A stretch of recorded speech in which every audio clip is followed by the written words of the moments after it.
اور بیمار بھی نہیں تھے اور مالی طور پر بھی ٹھیک ٹھاک تھے، بس ان سے غلطی ہو گئی کہ یہ نہ جا سکے۔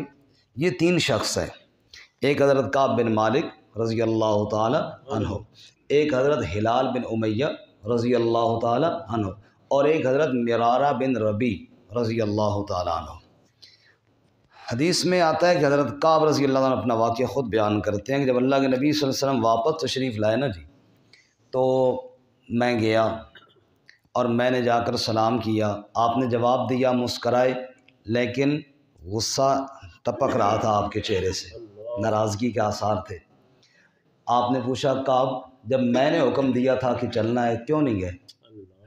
حضرت کعب کہتے ہیں میں نے کہا یا رسول اللہ، اگر میں بہانہ بنانا چاہوں تو بنا سکتا ہوں، لیکن اللہ کی قسم کوئی بیمار بھی نہیں تھا اور کوئی عذر بھی نہیں تھا، بس غلطی ہو گئی۔ میں نے کہا کل چلا جاؤں گا، سواری میری ٹھیک ہے، آج کوئی کام کر لوں۔ شام ہوئی تو میں نے کہا چلو یار ایک دن اور کوئی کام کر لیتا ہوں، کل چلا جاؤں گا۔ بھائی کل میں رہ گیا اور یہاں تک کہ آپ پہنچ گئے اور میں اب جانا چاہتا بھی تو نہ پہنچ سکتا۔ سچی بات کر دی۔ آپ صلی اللہ علیہ وسلم نے ارشاد فرمایا بات تو نے سچی کی ہے، جرم تسلیم کر لیا ہے، لیکن جو جرم تسلیم کر لے اس کو سزا تو ہوتی ہے۔ آپ نے فرمایا کہ جب تک اللہ کعب کی اور اس کے 2 ساتھیوں کی توبہ قبول نہیں کر لیتا، ان کے ساتھ بول چال ختم کر دو۔ اور حضرت کعب سے فرمایا کہ اب انتظار کرو عرش والے کے فیصلے کا۔ حضرت کعب کہتے ہیں پھر ہماری تو وہ حالت تھی کہ جس کی طرف قرآن نے بھی اشارہ کیا، حتیٰ اذا ضاقت علیہم الارض، زمین تنگ پڑ گئی جی، جس کو سلام کریں جواب ہی کوئی نہ دے، بات ہی بندہ کوئی نہ کرے کسی سے تو تنگ تو بندہ پڑتا ہے۔ حتیٰ کہ اسی حالت میں ہمارے 40 دن گزر گئے اور 40 دنوں کے بعد نبی صلی اللہ علیہ وسلم کا پیغام آیا کہ اپنی بیویوں سے بھی الگ ہو جاؤ۔ ہم نے پوچھا کہ طلاق دے دے؟ فرمایا نہیں، طلاق نہ دیں، صرف ان کو والدین کے گھر بھیج دیں۔ اب بیویاں بھی الگ ہو گئیں اور مزید 10 دن گزر گئے، 50 دن۔ حضرت کعب رضی اللہ عنہ فرماتے ہیں میں سب سے زیادہ جرأت کرتا تھا، ہر نماز میں جاتا، نبی صلی اللہ علیہ وسلم کو ہر وقت سلام کرتا، اور جو نفل نماز وغیرہ ہوتی وہ آپ کے قریب کھڑا ہو کے پڑھتا، اور تھوڑا تھوڑا حضور کی طرف دیکھتا بھی صحیح کہ حضور میری طرف دیکھتے بھی ہیں یا نہیں۔ میں نے محسوس کیا کہ جب میں نماز میں مصروف ہوتا ہوں تو حضور میری طرف دیکھتے تھے، لیکن جب میں آپ صلی اللہ علیہ وسلم کی طرف منہ کرتا تھا تو حضور چہرہ پھیر لیتے تھے۔ اب میرا دل ٹکڑے ٹکڑے ہو جاتا، لیکن کیا کرتا۔ ایک دن میں بازار میں جا رہا تھا، مجھے کسی نے بلایا کہ آپ کو کوئی بندہ بلا رہا ہے، تو میں نے دیکھا وہ بندہ مجھے ملا، وہ غسان کے عیسائی بادشاہ کا قاصد تھا۔ اس کے پاس ایک خط تھا، اس نے خط دیا کہ ہمارے بادشاہ نے تیری طرف بھیجا ہے۔ خط میں وہ بادشاہ عیسائی مجھے لکھتا ہے کہ ہمیں پتہ چلا ہے کہ آپ کے دوست آپ سے خفا ہو گئے ہیں اور آپ کو رسوا کر رہے ہیں اور آپ سے بات چیت بھی نہیں کرتے، تو آپ ایسا کریں آپ ہمارے ہاں آ جائیں، ہمارے مذہب پر آ جائیں، عیسائیت قبول کر لیں، ہم آپ کو عزت بھی دیں گے اور اپنی حکومت میں عہدے بھی دیں گے، عہدے پر فائز کریں گے۔ حضرت کعب فرماتے ہیں لوگوں، وہ 50 دن کی دکھ تو ایک طرف، لیکن جب ایک کافر نے مجھے کفر کی دعوت دی نا تو یہ دکھ مجھے اس سے بھی بڑھ کر لگا، اور تو میں کچھ نہ کر سکا۔ میں نے اس خط کے ٹکڑے ٹکڑے کیے، پرزے پرزے کیا، جلتے ہوئے تندور میں ڈالا اور اس قاصد سے کہا جا کے اپنے بادشاہ سے کہہ دینا مرتے مر جائیں گے، نہ محمد کا دین چھوڑیں گے نہ محمد کا شہر چھوڑیں گے، ادھر ہی رہیں گے۔ محمد کی غلامی ہے شرط آزاد ہونے کی، خدا کے دامن توحید میں آباد ہونے کی، نبی کا شہر اور دین چھوڑ کر ہم کہاں جائیں گے؟ آج نہیں تو کل راضی ہو جائیں گے۔ پھر میں رویا رب کے سامنے، یا اللہ اب رحم فرما، بہت وقت ہو گیا۔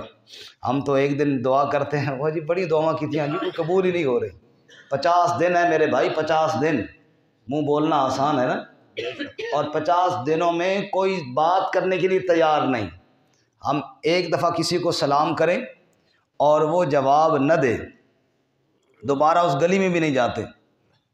کرونا کے دنوں میں ہاتھ ملانے جاتے تھے، کوئی بندہ اگر کہتے نہیں جی نہ ملاؤ، حالانکہ پتہ بھی تھا کہ یار یہ عذر کی وجہ سے کہہ رہا ہے، دشمنی کی وجہ سے نہیں کہہ رہا، لیکن پھر بھی ایک محسوس ہوتا تھا کہ یار اس طرح اس کو جھڑکنا نہیں چاہیے تھا۔ اور جو آدمی کہے میں سلام دے رہا ہوں اور ایک دن میں 5 دفعہ دے رہا ہوں، پھر بھی جواب کوئی نہیں دے رہا، اور اس طرح 50 دن گزر گئے ہیں، غلامی کی حد نہیں ہے۔ پھر جب 50 دن پورے ہوئے، صبح کے وقت حضرت کعب کہتے ہیں میں چھت پر بیٹھا تھا، رب کے سامنے عجز و نیاز کی باتیں کر رہا تھا کہ مجھے کسی نے آواز دی، کعب خوش ہو جاؤ، اللہ نے تمہاری توبہ کو قبول کر لیا۔ پھر میں مسجد کی طرف روانہ ہوا، لوگ استقبال کر رہے ہیں، مبارکباد دے رہے ہیں۔ نبی صلی اللہ علیہ وسلم کو کل میں سلام کرتا تھا، آپ چہرہ پھیر لیتے تھے، آج حضور نے مجھے سینے کے ساتھ لگا لیا۔ پھر اللہ کے نبی ممبر پر بیٹھے اور صحابہ ارد گرد ہوئے، میں بھی جا کر قدموں کے پاس بیٹھ گیا۔ پھر آپ نے یہ آیتیں پڑھی، لقد تاب اللہ علی النبی والمہاجرین والانصار الذین اتبعوہ فی ساعۃ العسرہ، اللہ مہاجرین سے راضی، انصار سے راضی، اور جو تبوک کے سفر میں میرے نبی کے ساتھ مشقتیں برداشت کرتے رہے، اللہ ان سب سے راضی۔ وعلی الثلاثۃ الذین خلفوا، اللہ ان 3 سے بھی راضی ہے جو 50 دنوں سے آنسو بہا رہے ہیں۔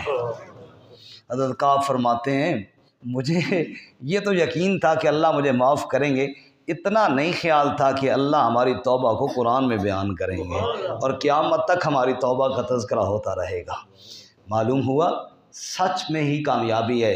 چنانچہ اس کے فوراً بعد جو اللہ نے آیت نازل فرمائی، یا ایھا الذین آمنوا اتقوا اللہ وکونوا مع الصادقین، اے ایمان والو اللہ سے ڈرو اور سچوں کا ساتھ دیا کرو۔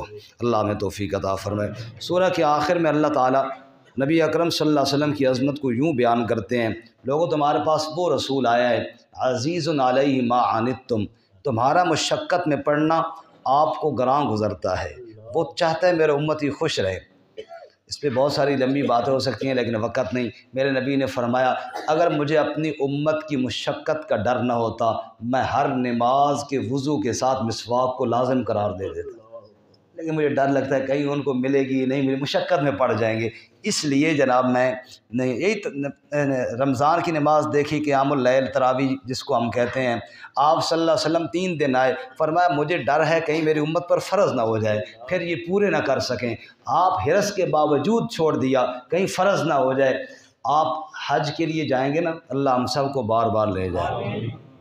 تو جب آپ عرفات سے واپس پلٹیں گے 9 اور 10 کی درمیانی رات مزدلفہ میں آئیں گے، تو وہاں کھلے آسمان کے نیچے جب رات گزاریں گے، وہاں آپ کو علماء مسئلہ بتائیں گے کہ آج مغرب عشاء یہاں اکٹھی پڑھ کے نا سو جائیں، آج تہجد کی نماز کوئی نہیں سنت، پورا سال سنت ہے، آج کیوں نہیں سنت؟ نبی صلی اللہ علیہ وسلم وہاں تشریف لائے، آپ نے چاہتے ہوئے بھی نہ پڑھی کہ میرا امتی عرفات سے چلتا ہوا آئے گا، صبح پھر اس نے مینا کی طرف جانا ہے، رات کو میں نے تہجد پڑھی تو میری اتباع میں وہ بھی اٹھے گا اور اس کو تھکاوٹ ہوگی، تکلیف ہوگی، آپ نے کہا چلو میں بھی نہیں پڑھتا تاکہ وہ بھی سو جائے۔ اس رات سونا سنت ہے۔ حریص علیکم، کتنی حرص کرنے والا ہے اپنی امت پر، صلی اللہ علیہ وسلم، صلی اللہ علیہ وسلم۔ فَإِن تَوَلَّوْا فَقُلْ حَسْبِيَ اللَّهُ، چونکہ جہاد کا مسئلہ تھا سورہ انفال اور توبہ دونوں میں، آخر میں فرمایا اگر کوئی ساتھ دے یا نہ دے تو کہو حسبی اللہ، مجھے کون کافی ہے؟ اللہ، لا الہ الا ہو علیہ توکلت وہو رب العرش العظیم، اس کے علاوہ الہ بھی کوئی نہیں اور اس کے علاوہ میرا کسی پر بھروسہ بھی کوئی نہیں ہے جی۔ اس کے بعد سورہ یونس ہے اور اس کے بعد سورہ ہود ہے۔ سورہ یونس میں دلائل عقلیہ ہیں توحید باری تعالیٰ پر، چونکہ یہ مکی صورتیں، اور یہ یاد رہے مکی صورتوں میں 3 مسئلے زیادہ ہیں، توحید، رسالت اور قیامت، چونکہ ابتدا میں یہی 3 چیزیں تھیں، احکامات ان میں بہت کم ہیں۔ توحید پر کہیں دلائل عقلیہ ہیں، کہیں دلائل نقلیہ ہیں۔ عقلی دلائل وہ ہیں جو انسان کے عقل کے ساتھ تعلق رکھتے ہیں، جیسے آسمان زمین کس نے بنایا؟ جی اللہ نے، یہ عقل میں آتی ہے تو یہ عقل میں کیوں نہیں آتی کہ عبادت کے لائق اللہ ہے؟ نقلی دلیل سے مراد یہ ہے کہ جو کوئی واقعہ نقل کر کے بیان کیا جائے۔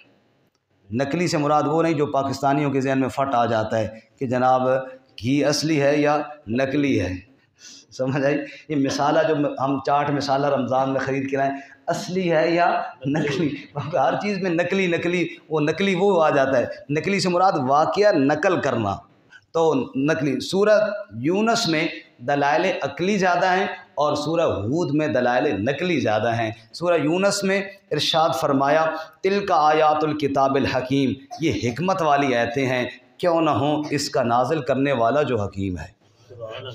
جس اللہ تعالیٰ نے سورج اور چاند کو روشنی والا بنایا، رات اور دن کا اختلاف بنایا، یہ اللہ تعالیٰ ہے۔ جو اس پر انکار کریں گے ان کو جہنم میں ڈالے گا اور ماننے والوں کو جنت کی طرف رہنمائی کرے گا۔ جنتی جب جنت میں جائیں گے نا تو دعواہم فیہا سبحانک اللہم، جنتی جنت میں کیا کہیں گے؟ کہو نا، یہاں تو کون بات ہے سبحان اللہ کی ہو رہی ہے، تو یہاں بھی جناب سست ہو گئے۔ جنتی جنت میں جا کر کیا کہیں گے؟ سبحانک اللہم، سبحان اللہ، اے اللہ تو شریکوں سے پاک ہے۔ وتحیتہم فیہا سلام، اور جنتیوں کا تحفہ ہوگا سلام۔ سلام جنتی تحفہ ہے۔ لا یسمعون فیہا لغوا ولا تأثیما الا قیلا سلاما سلاما، کبھی جنت کے خدام کا سلام، کبھی جنت کی حوروں کا سلام، کبھی غلمان کا سلام، اور سلام قولا من رب الرحیم۔ سب سے بڑا تحفہ کس کا سلام ہوگا؟ فرمایا جنت کا تحفہ سلام۔ وآخر دعواہم ان الحمد للہ رب العالمین، پھر کبھی میری تسبیح کریں گے، کبھی دیگر باتیں، آخر میں یہی کہیں گے بھئی سب تعریفیں کس کے لیے ہیں؟ سبحان۔ آگے اللہ انسان پر شکوہ کرتے ہیں، انسان کو بھلائی مل جائے نا تو مجھے بھول جاتا ہے، تکلیف ہو بڑا دعائیں کرتا ہے، بڑا یاد آتا ہے اللہ تعالیٰ۔ اس لیے علماء نے لکھا ہے تکلیف میں اگر اللہ کی طرف دھیان ہو جائے یہ بھی غنیمت ہے، یہ بھی کیا ہے؟ غنیمت ہے۔ بعض لوگ کو تکلیف میں بھی بھول جاتے ہیں، اللہ کی طرف دھیان نہیں کرتے۔ آگے اللہ کفار کا فرماتے ہیں، میری آیتیں پڑھی جائیں، کہتے ہیں ائت بقرآن غیر ھذا، کوئی اور قرآن لے آؤ یا اس میں کوئی رد و بدل کرو۔ آپ فرمائیے میں اپنی مرضی سے رد و بدل نہیں کر سکتا، میں کس کی وجہ سے بولتا ہوں؟ 40 سال تک تو میں نے یہ نہیں پیش کیا تھا، اب جو پیش کر رہا ہوں تو یہ اللہ کے حکم سے ہے۔ اور اگر تم شرک کرتے ہو تو آؤ سنو، باہر کوئی ساتھی باتیں کر رہے ہیں، ذرا نہیں محبت سے ان کو کہو اندر تشریف لے آئیں، اللہ آپ سے راضی ہو۔ وَيَوْمَ نَحْشُرُهُمْ جَمِيعًا، قیامت کا دن ہوگا جی اللہ سب کو اکٹھا کریں گے، قیامت کے دن اللہ سب کو اکٹھا کریں گے۔ پھر اللہ فرمائیں گے مشرکوں سے مکانکم، ٹھہر جاؤ اپنی جگہ پہ، کھڑے جاؤ ادھر، انتم وشرکاؤکم، تم بھی اور تمہارے شریک بھی، تم بھی اور جن کو تم نے پکارا وہ بھی کھڑے ہو جاؤ۔ فَزَيَّلْنَا بَيْنَهُمْ، ادھر پکارنے والے، ادھر جن کو پکارا گیا وہ کھڑے ہو جائیں گے، ہاں جی یا اللہ انہی کو ہم پکارتے تھے، انہی کو ہم پکارتے تھے۔ اور اللہ کے وہ نیک بندے جن کو یہ پکارتے تھے وہ کیا کہیں گے؟ سنو، وَقَالَ شُرَكَاؤُهُمْ مَا كُنْتُمْ إِيَّانَا تَعْبُدُونَ، ہمیں تو کوئی نہیں پکارتے تھے، ہمیں کب پکارتے ہیں؟ ہمیں ہمارا نام لگا رہے ہو، ہمیں کب پکارتے تھے؟ وہ کہیں گے زندگی گزر گئی جناب، ہماری جناب زبان پہ چھالے پڑ گئے اور آپ کہتے ہیں پکارتے ہی کوئی نہیں تھے، ہم تو پکارتے رہے ساری زندگی۔ جب وہ کہیں گے کہ ہم ان کو پکارتے رہے ہیں اور وہ کہیں گے کہ ہمیں تم نہیں پکارتے رہے، اختلاف ہو گیا نا، پھر کیا ہوگا؟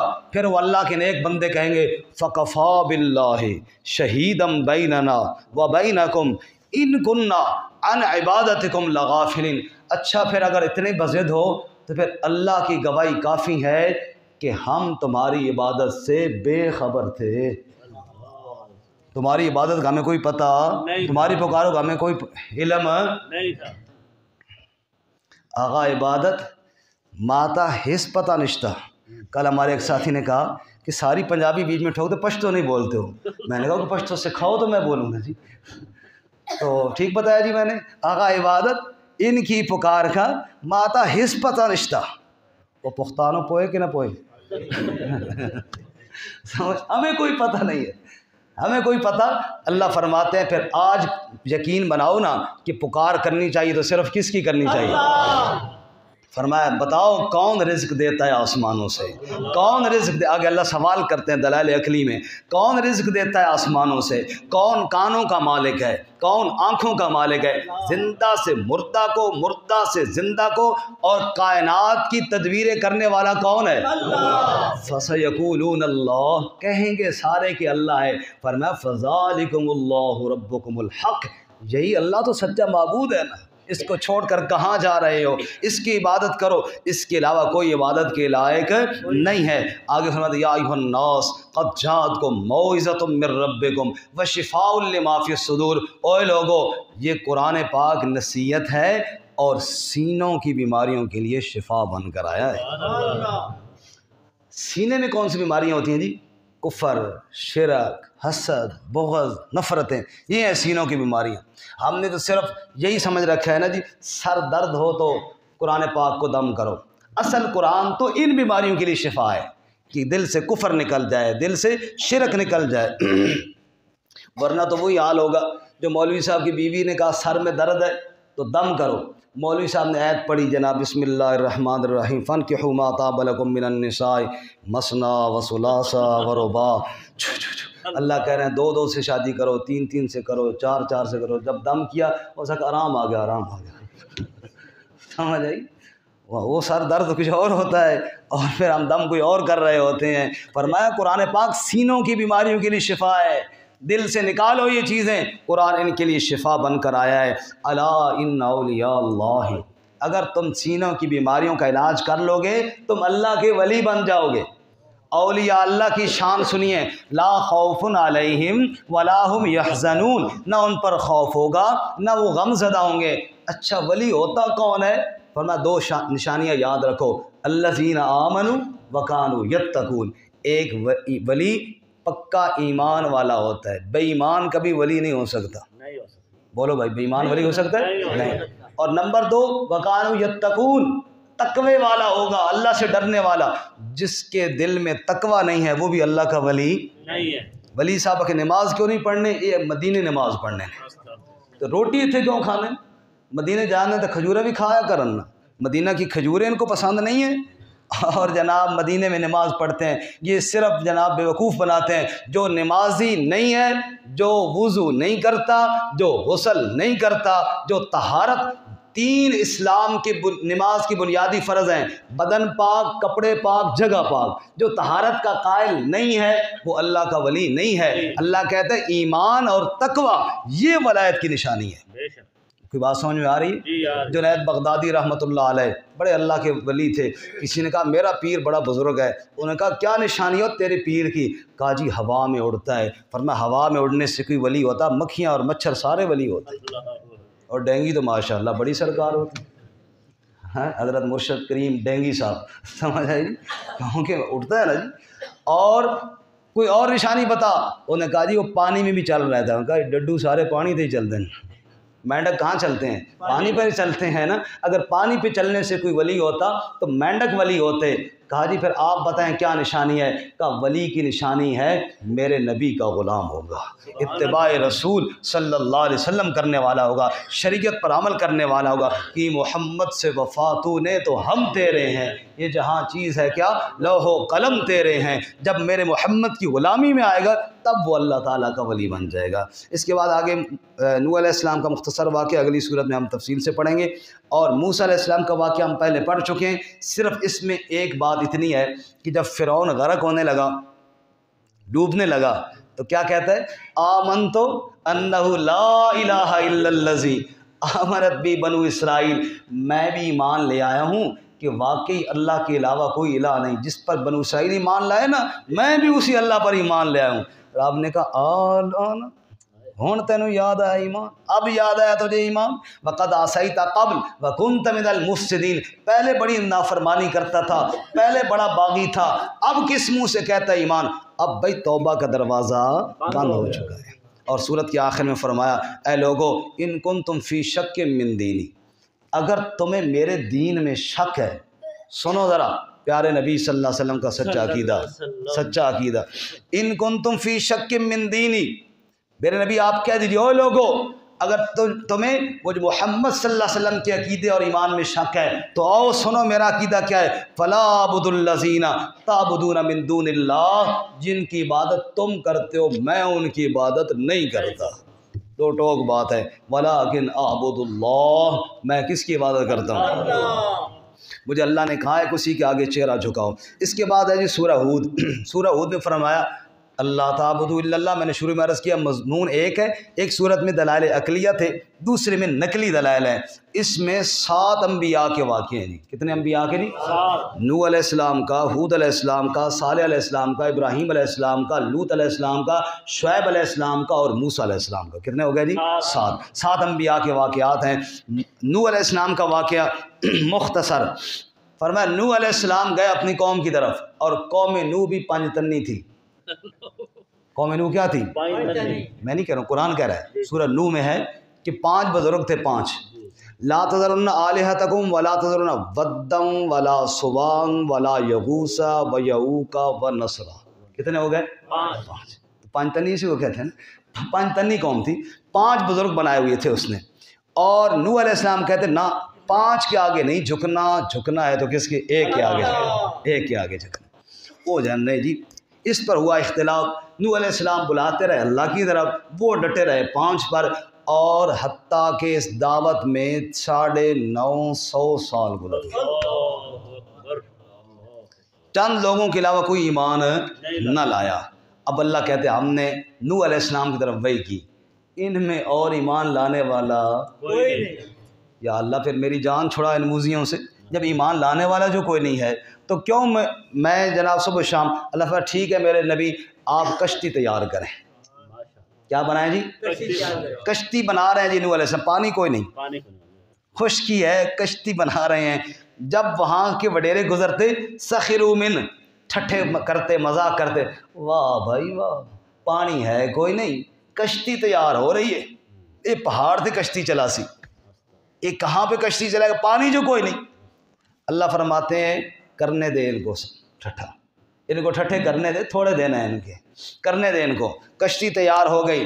رب نے کہا میرے محبوب اب ایسے کر، جب پانی آئے جائے نا تنور سے ابل پڑے تو تم نے کشتی میں سوار کر لینا ہے، خود بھی ہو جانا ہے، ایمان والوں کو بھی، اور ہر جاندار کا جوڑا جوڑا سوار کر لینا ہے تاکہ نسل بچ جائے.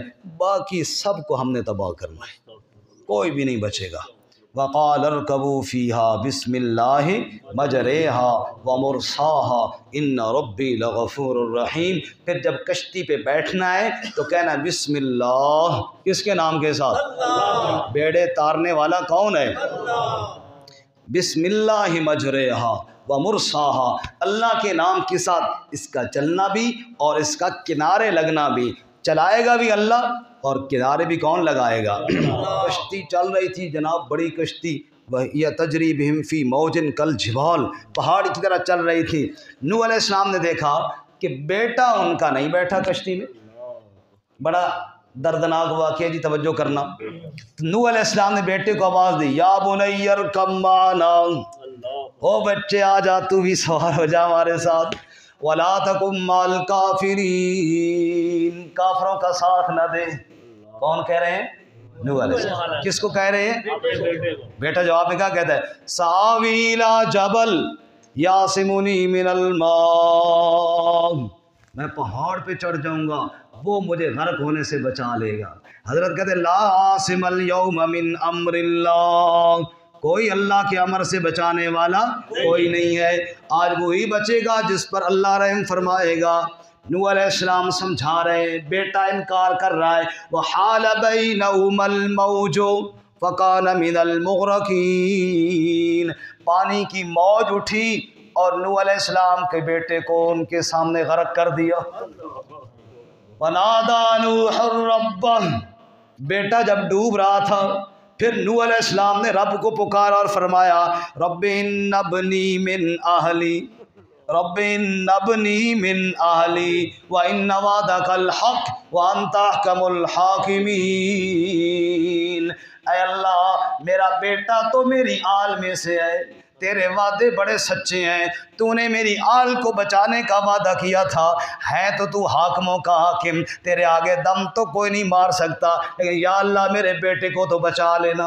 التجا کر رہے ہیں نوح علیہ السلام، رب کا جواب سننا، مالک الملک بولے، احکم الحاکمین بولے، رب العالمین بولے، اور فرمایا یا نوح انہو لیس من اہلک، اے نوح یہ تیری آل میں سے نہیں ہے، انہو عمل غیر صالح، اس کے عمل جو کفر و شرک کرے، ہو میرے نبی کا بیٹا ہی کیوں نہ ہو، میں اللہ تعالیٰ سب کے لیے قانون برابر رکھتا ہوں۔ اور سنا ہے میرے نوح، فلا تسألنی ما لیس لک بعلم انی اعظک ان تکون من الجاہلین، پھر سوال بھی نہ کرنا، اب دوبارہ سوال بھی نہ کرنا، میں تجھے سمجھا رہا ہوں، ان تکون من الجاہلین۔ میرے بھائی اس کا ترجمہ کرتے ہوئے زبان لرز جاتی ہے کہ کس طرح رب نے فرمایا پھر سوال نہ کرنا، کہیں میں تجھ سے خفا ہی نہ ہو جاؤں۔ نوح علیہ السلام نے کہا رب انی اعوذ بک ان اسألک ما لیس لی بھی، اے میرے رب تیرے غضب سے تیری پناہ، میں نہیں سوال کرتا اس کے لیے، میں نہیں سوال کروں گا۔ آج کون ہے مائی کا لال؟ میں کسی پر اعتراض نہیں، ہاتھ جوڑ کر سمجھنے سمجھانے کی نیت سے عرض کر رہا ہوں، کون مائی کا لال ہے جو تسلی دیتا ہے او خیر جی ہم آپ کو چھڑا لیں گے قیامت والے دن؟ کون؟ رب کی پکڑ سے اللہ کا نبی دعا کر رہا ہے، لیکن رب نے کہا نہیں، جو میرا ضابطہ ہے، جو میرا قانون ہے، جس کو میں پکڑوں اس کو کوئی چھڑانے والا کوئی نہیں ہے، اسی پر رحم ہوگا جس پر میں رحم کرنا چاہوں گا۔ تو حضرت نوح علیہ السلام اللہ تعالیٰ سے التجا کرے یا اللہ پھر سوال نہیں کروں گا، وَإِلَّا تَغْفِرْ لِي وَتَرْحَمْنِي أَكُن مِّنَ الْخَاسِرِينَ، اللہ تو نے معاف نہ کیا، تو نے رحم نہ کیا تو میرے پلے کچھ نہیں رہے گا، میں خسارے والوں میں سے ہوں گا۔ جب نوح علیہ السلام نے یہ التجا کی پھر رب نے فرمایا یا نوح اہبط بسلام منا، تیرے ساتھ کوئی خفگی نہیں میرے نوح، تو تو سلامتی کے ساتھ اتر جا، تو تو میری توحید کو 950 سال بیان کرتا رہا، پتھر کھاتا رہا، تیرے ساتھ تو کوئی خفگی نہیں ہے، رہا تیرا بیٹا اس کو نہیں چھوڑوں گا۔ اہبط بسلام منا وبرکات علیک وعلی ممن معک، تیرے اوپر بھی سلام ہو اور تیرے دوستوں پر بھی میرے سلام ہو۔ سبحان اللہ، سبحان اللہ۔ اس کے بعد اگلا واقعہ جی ہود علیہ السلام کا، بڑا مختصر، ہم پہلے بھی پڑھ چکے ہیں کہ قوم کو بلایا، قوم نے انکار کیا۔ اس سے اگلا واقعہ صالح علیہ السلام کا، قوم کو اللہ کی طرف بلایا، معجزے کا مطالبہ کیا، اونٹنی نکل آئی، پھر اس کو مار ڈالا تو اللہ نے تباہ و برباد کیا۔ اس سے اگلا واقعہ ابراہیم علیہ السلام کا، مختصر سا واقعہ ہے۔ ابراہیم علیہ السلام کے بعد فرشتے آ گئے، کون آئے جی؟ آئے انسانی صورت میں، آئے انسانی صورت میں، انہوں نے دیکھا مہمان آ گئے ہیں کوئی، بھائی پہلے جناب کون ہو، کیوں چھوڑو جی مہمان تو ہے نا، ان کے لیے کھانے کا انتظام کرو، مہمان کے لیے کیا کرو جی؟ کھانے کا انتظام کرو، اور مہمان کے لیے کھانے کا انتظام کرنا چاہیے۔ ہمارے مہمان رات کو مولانا تشریف لائے تو تراویح کی نماز میں یہاں پہنچے تو میں نے کہا جی کھانا آپ نے کھایا؟ کہتے ہیں افطاری تو کی ہے، کھانا نہیں کھایا۔ میں نے کہا چلو کھانا کھاتے ہیں۔ وہاں ہم ہوٹل پہ گئے، 6 روٹیاں لیں، ایک انہوں نے کھائی، 5 میں نے کھا لی، حالانکہ میں نے افطاری میں کھانا کھایا ہوا تھا۔ تو مہمان کی وجہ سے بندہ خود کھا لیتا ہے۔ صابر صاحب نے بھی مجھے رنگے ہاتھوں پکڑا، انہوں نے کہا مولوی صاحب بس کرو، کافی دیر سے آپ کھا رہے ہو، میں دیکھ رہا ہوں آپ کو۔ تو بھائی مہمان کی وجہ سے بندہ کھا لیتا ہے نا جی، مہمان کے لیے انتظام کرنا چاہیے، وہ کھائے نہ کھائے بندہ خود کھا لیتا ہے نا جی، اور اجر مفت میں مل جاتا ہے۔ بہرحال حضرت ابراہیم علیہ السلام کے پاس آ گئے، کون آ گئے جی؟ مہمان آ گئے، آئے فرشتے، لیکن آئے انسانی صورت میں۔ انہوں نے کھانے کا انتظام کیا اور ایک بھنا ہوا بچڑا لے آئے۔ معلوم ہوا استطاعت ہو، جیب اجازت دے تو مہمان کے لیے گوشت کا انتظام کر لینا چاہیے، روزہ ہو تو پھر کہتے ہیں نہیں افطاری کے بعد افطاری کے بعد ظاہر ہے گوشت بنانے میں ٹائم بھی تو لگے گا نا جی۔ بہرحال ابراہیم علیہ السلام نے کیا کر لیا جی؟ کھانے کا انتظام کر لیا۔ یہاں پہ ایک مجھے بات یاد آئی ہے، شاید ویسے تو نہیں سنانی چاہیے، اپنی بات ہے، لیکن اس لیے سناتا ہوں کہ شاید کسی کو اللہ پر توکل بڑھ جائے، اللہ کی ذات پر توکل۔ ہمارے گاؤں سے ایک دفعہ ایک مہمان نے مجھے فون کیا کہ آپ ادھر ہی ہوئے ہیں رامڑی میں. میں نے کہا ہاں جی. کہتے ہم نے کمپلیکس ہسپتال میں چیک اپ کروانا ہے, تو ظاہر گاؤں سے اگر صبح آئیں تو بڑا سفر ہے, ہم نہیں پہنچ پائیں گے, تو رات اگر آپ کے گھر مسئلہ نہ ہو تو ہم آ جائیں تو صبح چلے جائیں. میں نے کہا جی خوشی سے آؤ.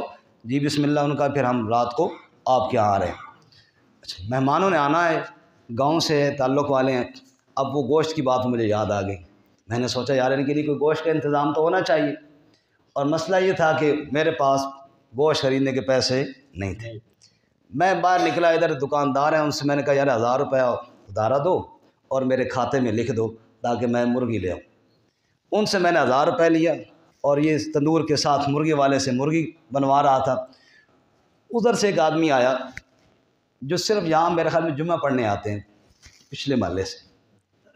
وہ مجھے ملے, کیا حال ہے جی خیر. ان کے ہاتھ میں چاول بھی ہیں, مسالہ بھی ہے, دوسرے ہاتھ میں پیاز, آلو, ٹماٹر, مرچ, دھنیا, ہر چیز سبزی کی ہے, دونوں ہاتھوں میں بھرے.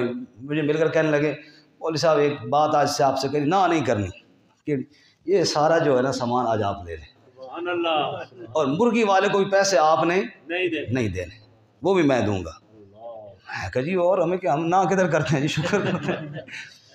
وہ جناب چاول, اس میں سارے مسالے, اس میں تیل اور گھی کا پیکٹ بھی, سبحان اللہ, اور یہ میں آپ کو ممبر پہ بات سنا رہا ہوں. اس میں جناب ساری سبزی کی ہر چیز جو چاہیے وہ بھی, اور مرغی کے پیسے انہوں نے دیے. میں نے وہ لے کے واپسی میں 1000 روپے واپس کیا ادھر ہی. میں نے کہا جی ہمارا انتظام ہو گیا ہے. مہمان کے لیے بندہ نیت کرے, اللہ رزق میں کمی نہیں لاتے, اللہ برکتیں لے کر آتے ہیں. بات سمجھ میں آئی؟ یہ بات میں نے صرف اس لیے سنائی ہے کہ کوئی مہمان آئے, بندے کو یہ نہیں ہونا چاہیے کیوں آ گیا ہے, بس اللہ تعالیٰ مزید برکتیں اس کی وجہ سے دے دیتے ہیں. تو ابراہیم علیہ السلام نے بھنا ہوا بچڑا لے آئے. جی بھائی کھائیں گے مہمان. اب فرشتے بھلا وہ کہاں کھائیں, ہوتے ہم جناب تو انشاءاللہ ایک بوٹی نہ بچتی, لیکن وہ تو تھے فرشتے. اب کیا ہوا, حضرت نے کہا کھاؤ جی. وہ کہاں کھائیں, انہوں نے ہاتھ بھی آگے نہ کیا. حضرت ڈر گئے, بھئی خیر ہو, تسی مہمان ہو, کیا ہو, کوئی دشمنی کا ارادے سے آئے ہو, کیسے آئے, کھانا بھی نہیں کھاتے ہو. انہوں نے کہا حضرت جی لا تخف انا ارسلنا الی قوم لوط, ہم فرشتے ہیں, قوم لوط کی طرف عذاب لے کر جا رہے تھے, اور اللہ نے کہا جاتے جاتے میرے خلیل کو بیٹے کی خوشخبری سناتے جاؤ, اس لیے آپ کے پاس آئے. او اللہ کے بندو, میں نے سمجھا کہ کوئی انسان آئے ہیں تو میں نے آپ کے لیے کھانے کا انتظام کر دیا. معلوم ہوا عالم الغیب کون ہے؟ اللہ. بات سمجھ میں آئیے؟ گھر کے اندر ہیں, سامنے بیٹھے ہیں, ملے بھی ہیں, دعا سلام بھی ہوئی ہے, رب نے جب تک نہیں بتایا تو علم نہ ہوا. اتنی سی بات ہے, اور کوئی جھگڑے والی بات نہیں ہے. بہرحال جب بیٹے کو خوشخبری سنائی نا, حضرت کی بیوی بھی سامنے آئی. پہلے تو سمجھا کوئی مرد ہے, پتہ چلا فرشتے ہیں, اور کہنے لگی اَأَلِدُ وَأَنَا عَجُوزٌ, میں بچہ جنوں گی حالانکہ میں تو بڑھیا ہوں. وَهَذَا بَالِي شَيْخًا, اور یہ میرا شوہر ابراہیم بھی بوڑھا ہو چکا ہے, میرا بیٹا ہوگا. اور انہوں نے کہا پریشان نہ ہو, اَتَعْجَبِينَ مِنْ أَمْرِ اللَّهِ, وہ اللہ دے کما دا کی پتہ. اب پھر پٹھان بھائی کہیں گے پھر پنجابی آ گئی, لیکن بعض باتیں مزہ ہی ہمارے اپنی زبان میں کرتی ہیں نا. پشتو آتی ہوتی تو پشتو میں کرتے, اب وہ ایک لفظ جو آتا تھا ہم نے بتا دیا ہے. انشاءاللہ آگے بھی آپ کو سناؤں گا جب یاد ہو جائے گا. اَتَعْجَبِينَ مِنْ أَمْرِ اللَّهِ, وہ اللہ کے حکم سے تعجب کرتی ہوں. رحمت اللہ وبرکاتہ علیکم اہل البیت, اے نبی کے گھر والو, اللہ کی رحمتیں تمہارے اوپر ہوں. بتاؤ جی, اہل بیت فرشتوں نے نبی کی بیوی کو کہا یا نہیں کہا؟ جو لوگ یہ کہتے ہیں کہ نبی کی بیوی اہل بیت میں شامل نہیں ہیں, کتنی بڑی بیوقوفی ہے, کتنی قرآن سے دوری ہے. قرآن نے نبی کی ازواج کو کیا فرمایا؟ اہل البیت, اے نبی کے اہل بیت. اور یہ بالکل بیوی اہل بیت نہیں, پھر کون ہے؟ جو کہتا ہے نا, بڑی دلچسپ بات کرنے لگا ہوں, جو کہتا ہے نا کہ ازواج رسول اہل بیت نہیں, اس سے کہو پتر جنا بانتے اپنی زنانی نو آکھ تو میں نہیں گھر والی نہیں, پھر ویک تیرا حشر کیا ہونا ہے, وہ تین پتر نہ بنا دے. سمجھ آیا؟ تو کون ہے, میں تیری گھر والی نہیں. سمجھ آئی؟ کہ اپنی بیوی کو کہنے کی جرت نہیں ہے, اور جو اٹھتا ہے ازواج مطہرات کو کہنا شروع کر دیتا ہے کہ وہ نبی کے اہل بیت نہیں. شرم نہیں آتی؟ ازواج مطہرات اگر اہل بیت نہیں ہیں, کون اہل بیت ہے؟ نبی کی عزت ہے، نبی کی بیویاں ہیں، نبی صلی اللہ علیہ وسلم کو رب کہتا ہے اے میرے نبی وازواجہ امہاتہم، تیری بیویاں تیری امت کی مائیں ہیں۔ اگر وہ اہل بیت نہیں ہے تو پھر کون اہل بیت ہے؟ اس میں کوئی شک نہیں، آپ صلی اللہ علیہ وسلم کی بیٹی سیدہ فاطمہ الزہرا، اس میں کوئی شک نہیں، حضرت سیدنا علی المرتضیٰ رضی اللہ تعالیٰ عنہ، اس میں کوئی شک نہیں، حضرت سیدنا حسن، حضرت سیدنا حسین، حضرت سیدنا محسن رضی اللہ تعالیٰ عنہ اجمعین، وہ سب اہل بیت میں سے ہیں، اس میں کوئی شک نہیں، وہ ہمارے آنکھوں کے تارے ہیں۔ لیکن اتنا ظلم تو نہ کرو نا کہ ازواج مطہرات کو تم نے اہل بیت سے نکال دیا۔ بہرحال فرمایا اے نبی کے گھر والوں اللہ کی رحمتیں ہوں گی۔ اچھا فرشتوں تم جا کہاں رہے تھے؟ قوم لوط کو تباہ کرنے۔ اب ابراہیم علیہ السلام دعا کر رہے یا اللہ نہ عذاب بھیج، یا اللہ نہ عذاب۔ رب نے کہا یا ابراہیم عارضاً ھذا، ابراہیم یہ بات نہ کر میرے ساتھ، میں فیصلہ کر چکا ہوں۔ میرے بھائیو آؤ، یہ میں اپنی طرف سے بات نہیں کر رہا، یہ میں آپ کو قرآن پیش کر رہا۔ ابھی آپ نے سنا نوح علیہ السلام نے اپنے بیٹے کے لیے دعا کی نا، اللہ تعالیٰ نے منع کر دیا، اور یہ دیکھو ابراہیم علیہ السلام قوم لوط کے لیے دعا کر رہے ہیں، اور رب کیا کہتے ہیں یا ابراہیم عارضاً ھذا، یہ بات نہ کرا ہے ابراہیم، انہ قد جاء امر ربک، تیرے رب کا امر آ چکا ہے، وَإِنَّهُمْ آتِهِمْ عذاب غیر مردود، عذاب ایسا آئے گا جس کو رد کوئی نہیں کر سکتا۔ معلوم ہوا اللہ کی پکڑ بڑی شدید ہے، اور اللہ کے عذاب سے بچانے والا کوئی نہیں اللہ کے علاوہ۔ خیر لوط علیہ السلام کے پاس فرشتے گئے اسی طرح انسانی صورت میں، لیکن وہاں خوبصورت لڑکوں کی صورت میں گئے، چونکہ قوم لوط شرک کے ساتھ ساتھ بدفعلی کیا کرتی تھی۔ وہ بدبخت آئے کہ لڑکے آئے ہیں مہمان اور ہم ان کے ساتھ بدفعلی کریں گے۔ لوط علیہ السلام بھی پریشان ہیں کیونکہ ان کو بھی پتہ نہ چلا کہ یہ فرشتے ہیں۔ لوط علیہ السلام قوم سے کیا کہتے ہیں یا قوم ہؤلاء بناتی ہن اطہر لکم، سنو کیسا درد ہے اس جملے میں، اے میری قوم یہ میری بیٹیاں بڑی پاکیزہ ہیں تمہارے لیے، یہ امت کی لڑکیاں، یہ میری بیٹیاں ہیں نا، نبی باپ ہوتا ہے، یہ بڑی پاکیزہ ہیں تمہارے لیے، ان کے ساتھ نکاح کرو، جو اللہ نے جائز کام کی رکھا ہے تمہارے لیے اس پر عمل کرو۔ انہوں نے کہا نہیں بھائی لوط، تو جانتا ہے کہ ہم کیا چاہتے ہیں، ہم وہی کام کریں گے۔ اب حضرت پریشان ہوئیے، لو ان لی بکم قوۃ او آوی الی رکن شدید، کاش میرے پاس آج طاقت ہوتی، میں تم غنڈوں سے اپنے مہمانوں کو بچا سکتا، کاش میرے پاس آج کوئی مضبوط کوٹھی محل قلعہ ہوتا جہاں میں اپنے مہمانوں کو چھپا سکتا۔ افسوس تو یہ ہے میرے ساتھ ایسی طاقت بھی کوئی نہیں جو تمہارا مقابلہ کر سکے، ایسی عمارت بھی کوئی نہیں جہاں اپنے مہمانوں کو چھپا سکوں۔ جب لوط علیہ السلام بہت پریشان ہوئی، فرشتوں نے کہا یا لوط انا رسل ربک، کیوں پریشان ہوتے ہو، ہم تو رب کے فرشتے ہیں۔ اوہ میں بھی پریشان ہو رہا ہوں۔ معلوم عالم الغیب کون ہے؟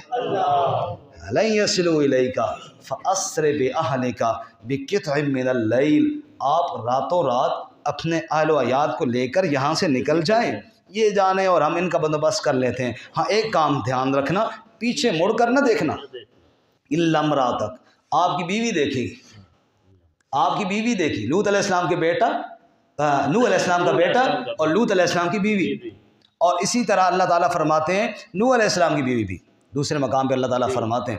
بہرحال فرمایا اس کو عذاب پہنچے گا۔ اب لوط علیہ السلام چلے گئے، رب کہتا ہے پھر جب ہمارا امر آیا جعلنا عالیہا سافلہ، ہم نے زمین کو الٹ کر دے مارا اور پتھر برسائے ان پر، حجارۃ من سجیل منضود، تہ بتہ مسلسل برسائے۔ اللہ تعالیٰ ہمیں اپنی پکڑ سے محفوظ فرمائے۔ اس کے بعد شعیب علیہ السلام کا واقعہ ہم پہلے بھی پڑھ چکے ہیں 8ویں پارے میں، ناپ تول میں کمی کی، شرک کیا، اللہ تعالیٰ نے عذاب بھیجا، اور آخری واقعہ سورت کا موسیٰ علیہ السلام کا پہلے ہم تفصیل سے پڑھ چکے ہیں۔ فرعون کے پاس گئے تو اللہ تعالیٰ نے فرعون کو لشکر سمیت غرق کیا۔ یہاں پہ ایک جملہ اللہ نے ارشاد فرمایا یقدم قومہ یوم القیامہ فاوردہم النار۔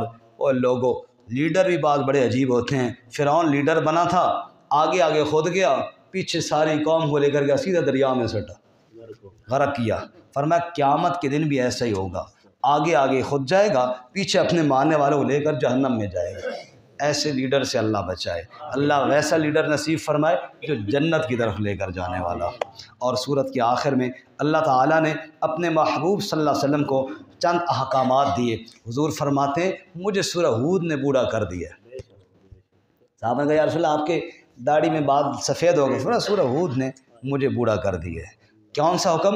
فاستقم کما امرت، میرے محبوب جیسے میں نے تجھے حکم دیا نا اسی طرح ڈٹ جا، تو میرے حکم کے مطابق ڈٹ جا، اور تو بھی اور تیرے ساتھی بھی، ولا تطغوا ولا ترکنوا، نہ میرے حکم کی عدولی ہو اور نہ کافروں کی طرف میلان ہو، بالکل جیسے میں کہوں اس طرح ڈٹ جا۔